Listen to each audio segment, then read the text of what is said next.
Here's how you can easily win at chess if you play the sad trap.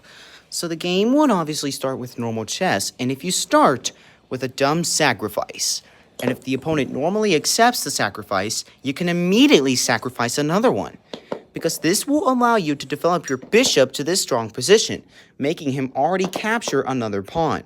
So now you're 3 pawns down, but you have 2 very strong bishops. So he will now develop his own bishop, because this also checks the king, which you can cover by developing your knight.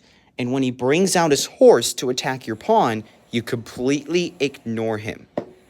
He will now capture the 4th pawn with his knight, and pressuring your own pinned knight. So you castle, which breaks the pin and creates a threat on the knight. And after he simply captures your knight for a trade, once again, you completely ignore him and develop, and instead you check him with your rook. And his only reasonable move is to interpose the bishop, allowing you to capture his knight with the queen. And so now he will castle, thinking he's safe. But now you sacrifice the rook. And he will now capture your rook with his queen.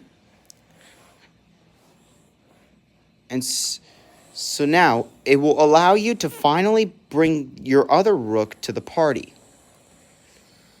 And he will likely retreat his queen. So you now jump the knight forward with seemingly no threat. And after he develops his own knight, you sacrifice yours. Because now he will capture your knight with his rook, allowing you to develop bishop and queen. And he will defend the rook with his own queen, but this is just an illusion. Because if you sacrifice even your queen, you can prove that the greatest victories in chess will belong to those who know it well, allowing you to go on to move your rook all the way to checkmate. And if you actually want to reach this level, then please sure to subscribe for more chess videos.